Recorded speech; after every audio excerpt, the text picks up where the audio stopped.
Good morning friends, नमस्कार। Mishra sir mining class YouTube channel में आपका पुनः स्वागत है। फ्रेंड्स, डीजीएमएस के एग्जाम में अपियर होने वाले कैंडिडेट्स जो legislation working ventilation machinery subject का एग्जाम देने की तैयारी कर रहे हैं, जो 12 से 16 दिसंबर के बीच में एग्जामिनेशन देंगे, आज की जो रिस्ट्रिक्टेड जिसको आप कहते हो ओपन कास्ट माइन में आपको जो मशीनरी है, जिसको लेवल ऑफ मैकेनाइजेशन के तहत आप मशीनरी कहते हो, HEMM, यानी कि heavy earth moving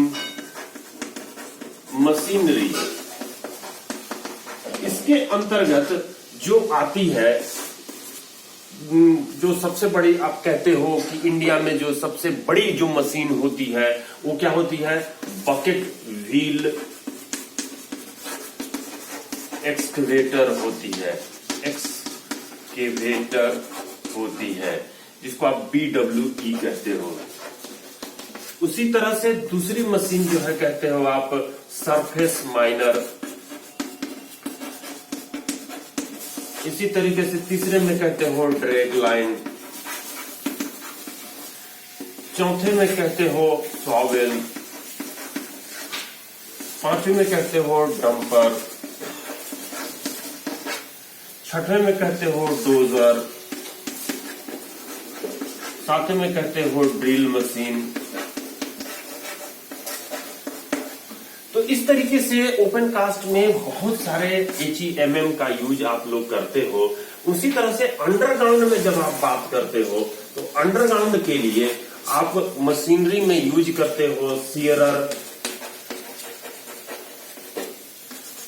continuous minor, LSD, SGL।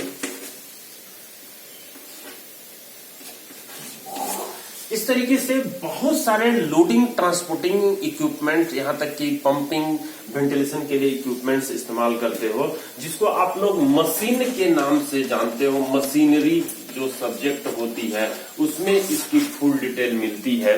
लेकिन आज की वीडियो में मैं जो रिस्ट्रिक्टेड सब्जेक्ट का जो लेजिस्लेशन से रिलेटेड है उसकी प्रश्न को लाने वाला हूं, और कल से मैं मशीनरी पर, टोटल जितनी मशीनरी अंडरग्राउंड और ओपन कास्ट की मशीनरी पर है उसकी वीडियो में अपलोड करना स्टार्ट करूंगा। तो आज की जो वीडियो है उसको आप जो स्क्रीन शेयर के तहत आप पढ़ने का कोशिश कीजिए। देखिए आपके सामने जो क्वेश्चन है वो क्या कहता है, मैं आपको दिखा रहा हूं, जो दिख रही होगी। ये क्वेश्चन नंबर 1 आप कह सकते हैं। क्या है क्वेश्चन नंबर 1? पढ़िए फ्रेंड्स, मेरे कर्सर के साथ आप मूव करना स्टार्ट करिए। चलिए पढ़ते हैं। ये क्या कह रहा है? क्वेश्चन नंबर 94 है, यानी 93 तक मैं सेकंड क्लास रिस्ट्रिक्टेड लेजिस्लेशन का ये वीडियो अपलोड कर चुका हूं। आप मेरे सीरीज को अगर देख रहे होंगे तो उसमें आपको ये वीडियो स्टडी कर चुके होंगे, सर्च करके आप जरूर देख लीजिएगा। पढ़ते हैं। Airborne dust survey shall be done. Airborne जो डस्ट सर्वे है वो कब की जाती है, इसके बारे में पूछा जा रहा है। ऑप्शन ए क्या कहता है? एटलीस्ट इन ए क्वार्टर में एक बार की जाती है। At least once in every month, प्रत्येक महीने में कम से कम एक बार की जाती है। At least once in every 6 month, प्रत्येक 6 मंथ में एक बार की जाती है। At least once in a year, साल में एक बार की जाती है। None of the above. तो जो कोल माइंस रेगुलेशन 1957 की बात करूं तो उसमें जो 123 रेगुलेशन था, जो कि अभी आपको ध्यान में नहीं रखना है लेकिन मैं बता दे रहा हूं आपको, 123 रेगुलेशन था। उसका जो 3 नंबर सब रेगुलेशन था उसमें कहा गया था कि 6 महीने में, प्रत्येक 6 महीने में एक बार स्टोन डस्ट सर्वे करना है। लेकिन यदि 50% से अधिक अगर परमिसिबल लिमिट से बढ़ जाती है तो उसको 3 महीने में एक बार करना है। यदि 75% से अधिक हो जाती है तो उसको प्रत्येक 1 महीना में करना है। लेकिन उसको उस सब रेगुलेशन को चेंज करके नए रेगुलेशन जो 143 का 3 जो 2017 में दिया गया है उसमें कहा गया है कि प्रत्येक 1 महीने में एक बार, या जब भी नई कोई आप इक्विपमेंट एस्टेब्लिश करते हैं, कोई नई मेथोलॉजी इंट्रोड्यूस करते हो, तो उसके तुरंत बाद आपको एयरबर्न डस्ट सर्वे करनी है। तो प्रत्येक 1 महीने में यहां पर आप एवरी मंथ बी नंबर को टिक लगा के आगे की ओर बढ़ सकते हो, जो कि मैं रेगुलेशन 143 का 3 नंबर यहां पर पेस्ट किया हूं कट करके, आप इसको पढ़ करके देख लीजिए। The honor agent or manager of every mine within 3 months of the coming into force of this regulation, जो 1 अक्टूबर 2017 को जो ये पब्लिश हुई थी, उसके 3 महीने के अंदर once at least in every month and once at least in every month आ गई यहाँ आपकी answer. thereafter or whenever the regional inspector so require by an order in writing, या जब भी रीजनल इंस्पेक्टर आपको चाहते हैं तब cause the air at every workplace where airborne dust is generated, उसमें कॉज भी बताना है कि किस कारण से एयरबर्न डस्ट सर्वे जनरेट हो रही है, to be sampled and the concentration of respirable dust therein determine, तो उसको जो एयरबर्न डस्ट है उसके सैंपल को कलेक्ट किया जाएगा, जिसके लिए आप लोग फिक्स्ड सैंपलिंग और पोर्टल टू पोर्टल सैंपलिंग इस्तेमाल करते हैं। फिक्स्ड सैंपलिंग में ग्रेविमेट्रिक डस्ट सैंपलर 113A के द्वारा आप सैंपलिंग करने का काम करते हैं, और दूसरी जो पर्सनल डस्ट सैंपलिंग होती है ऑपरेटर के गले में डाल करके ब्रीदिंग लेवल पर 8 घंटे बेसिस पर आप जो है एयरबर्न डस्ट सर्वे करते हो।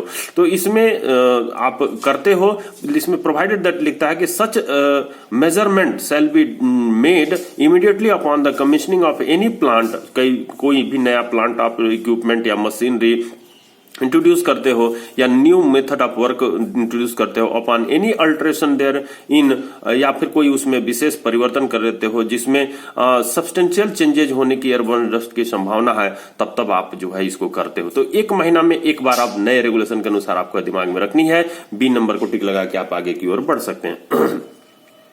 अब देखिए 95 नंबर के क्वेश्चन, मैं यहां पर ऑप्शन नहीं पूरी कलेक्ट करके रखा हूं, मेन कीवर्ड की नंबर को कलेक्ट करके रखा हूं ताकि ज्यादा क्वेश्चंस को बता सकूं और आपको दिमाग में बैठा सकूं। तो यहां पर देखिए क्या कहता है 95 नंबर का क्वेश्चन। 95 नंबर का क्वेश्चन पहले कर लेते हैं। Which section of mines act 1952 under CMR impose binding to give notice of diseases in mines. तो डिसीजेज इन माइंस में जो डिसीजेज होती है, नोटिफाइड डिसीजेज जिसको कहते हैं, वो दोनों माइंस एक्ट और कोल माइंस रेगुलेशन के किस में दिया हुआ है। तो माइंस एक्ट 1952 का सेक्शन जो 25 है उसके तहत सेंट्रल गवर्नमेंट के ऑफिशियल गजट में नोटिफिकेशन दी जाती है जो कि नोटिफाइड डिसीज कहलाती है, जिसमें न्यूमोकोनियोसिस, कई बार मैं वीडियो अपलोड कर चुका हूं, silicosis, asbestosis, manganese poison, cancer of lung, pleura peritoneum, that is called mesotheliomas. तो ये 5 तो थी, लेकिन अभी नई जो रेगुलेशन आई 2017 में उसमें नॉइस इंड्यूस्ड हियरिंग लॉस को भी इंक्लूड कर दिया गया है, जो कि 10th नेशनल सेफ्टी कॉन्फ्रेंस में 2009 में इसको रिकमेंड की गई थी। साथ ही जो है जो कॉन्टेक्ट डर्मेटाइटिस जो डिसीज का नाम है और पैथोलॉजिकल मैनिफेस्टेशंस जो डिसीज का नाम है, उसको भी 10th नेशनल सेफ्टी कॉन्फ्रेंस में इसको नोटिफाइड करने के लिए सजेशन दी गई थी। तो यहां पर हम लोग बात कर रहे हैं कि जो माइंस एक्ट के तहत ये जो डिसीज है उसको सेक्शन 25 के तहत इसको नोटिस दी जाती है। साथ ही जो है माइंस रेगुलेशन 2017 का रेगुलेशन नंबर 9 के तहत इसको नोटिफाइड की जाती है, नोटिस दी जाती है फ्रेंड्स। तो माइंस रेगुलेशन 2017 का रेगुलेशन नंबर 9 आपको याद रखना है, और याद रखनी है माइंस एक्ट का 1952 का सेक्शन 25। ठीक है फ्रेंड्स, आगे बढ़ते हैं। 96 में क्या कहता है? No person shall act as a manager और a winding engine man in a mine after attaining the age of 60 year unless be obtained a medical certificate in the preceding. तो यहां पर जो 60 साल उम्र जिनकी हो जाती है, ऐसे जो मैनेजर हैं या फिर इंजन मैन है जो 60 साल उम्र अटेंड कर लिए हैं, तो वो बिना प्रीवियस 1 साल का जो मेडिकल सर्टिफिकेट है उसको गेन किए बिना फिर से उनको अपॉइंट नहीं किया जाएगा किसी भी माइंस में। तो इस संबंध में जो 10th नेशनल सेफ्टी कॉन्फ्रेंस हुई थी और जो रिलेवेंट डीजीएमएस के सर्कुलर थे उसमें यह बताया गया है कि हर 1 साल में एक बार उनकी मेडिकल चेकअप होनी चाहिए, मेडिकल सर्टिफिकेट शो करना होगा। तो फ्रेंड्स 96 नंबर का क्वेश्चन आपके सामने क्लियर हो गई है। अब देखिए यहां पर एक प्रश्न 97 नंबर का आ रहा है, क्या कहता है, the board of mining examination cell consist of chairman. जो बोर्ड ऑफ, ये जो बोर्ड है, जो board of mining examination regulation 10 की बात कल की वीडियो में भी मैं चर्चा किया था कि इस प्रश्न से 4 से 5 प्रश्न पूछे जा रहे हैं। तो इस रेगुलेशन को आपको अच्छे से पढ़ लेना होगा, कीवर्ड को कलेक्ट करके रख लेना होगा। हमारी वीडियो देख रहे होंगे तो लगभग कीवर्ड कलेक्ट हो गई होगी आपके सामने। तो the board of mining examination cell consist of chairman, chairman से वो कंसिस्ट होता है बोर्ड ऑफ माइनिंग एग्जामिनेशन जो रेगुलेशन 10 के तहत मेंटेन की जाती है। और कितने member possessing degree in mining engineering and other qualification, कितने मेंबर उसके साथ रहते हैं, तो 5 मेंबर रहते हैं, आपको याद रखना होगा। रेगुलेशन 10 का सब रेगुलेशन 2 पढ़ते हैं friends. The board shall consist of the chief inspector, board जो है चीफ इंस्पेक्टर से कंसिस्ट होगी।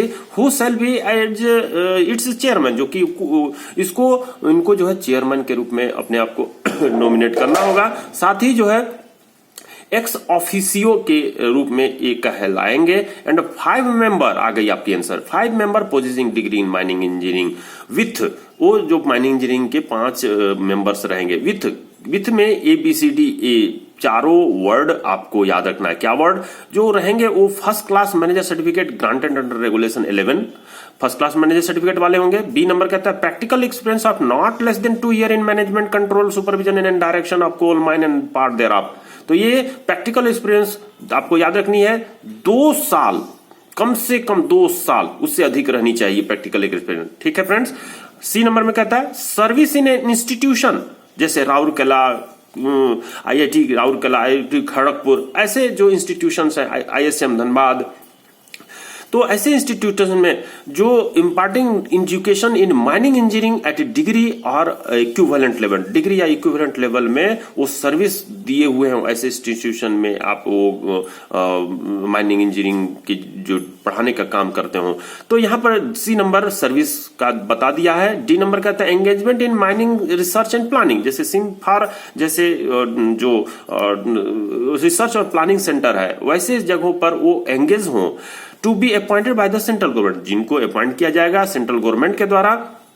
Provided that the board shall be constituted that it shall include at least 3 members possessing qualification laid down in class A and B।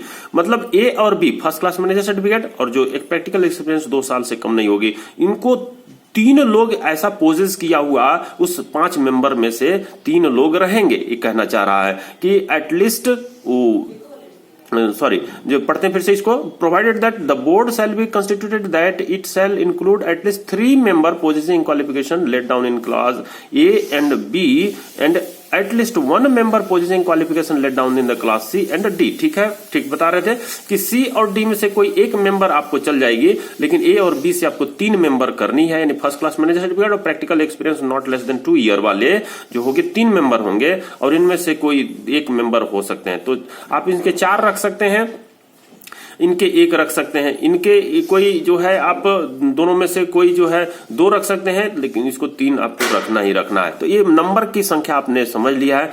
3 number भी कहता है कि every member of the board other than its chairman shall hold office for a period of 3 year for the date of appointment और until his successor is appointed.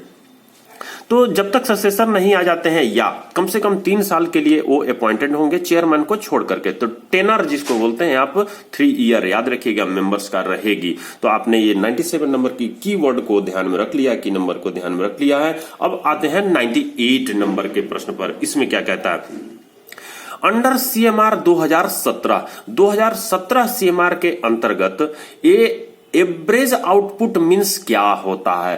मतलब कि average output definition में दी हुई है एकदम क्लियर कट में कि पिछले कैलेंडर ईयर में जो आपने पर मंथ प्रोडक्शन किया है, जिसको एवरेज निकालिएगा, 12 महीने का प्रोडक्शन को आप ऐड करके 12 से भाग दीजिएगा तो वो जो निकलेगी एवरेज आउटपुट निकलेगी। उसी को लिखते हैं average output per month during preceding financial year of the total output from all working place with in the specified mine boundary. Mine boundary में जो आपके कई फेज पे, कई सेक्शन में काम होते हैं, कई पार्ट्स में काम होते हैं, तो उसको कई पैनल में काम होते हैं, तो उसमें जो आपकी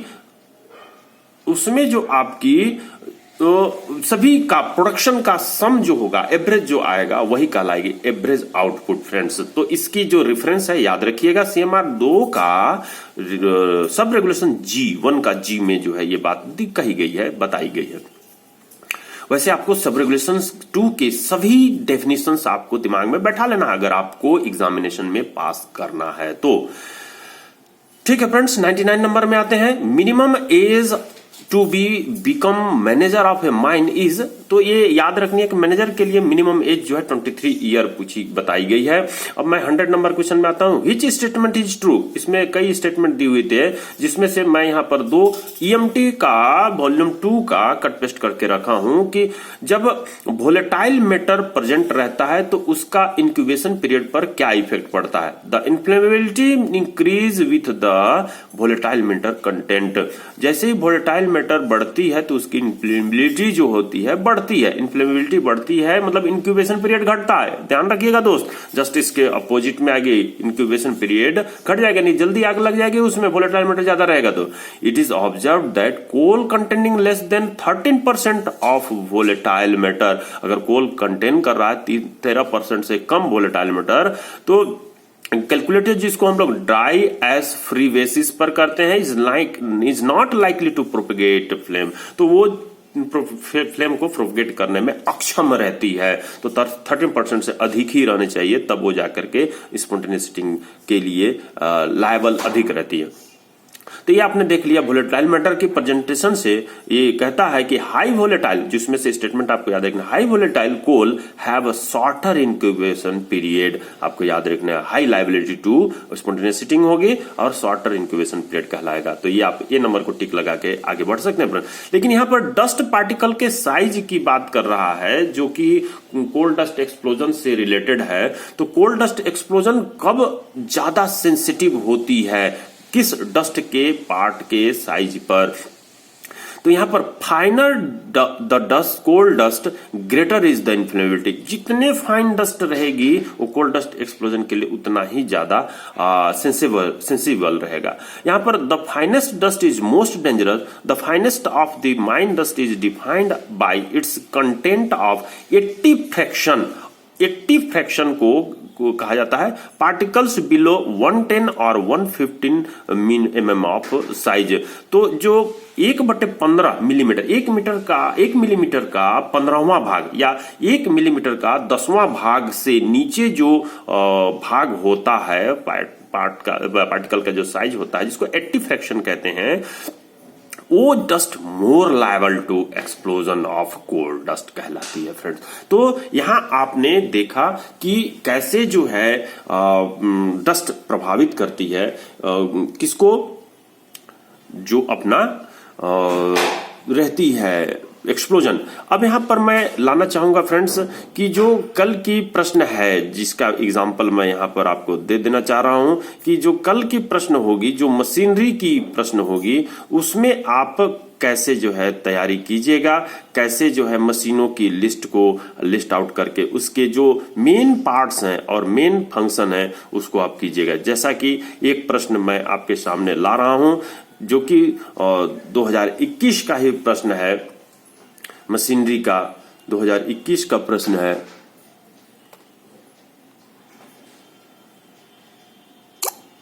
चलिए यहां पर बताया गया है, मैं अभी बताता हूं, कल मैं उसके डिटेल्स पर आऊंगा।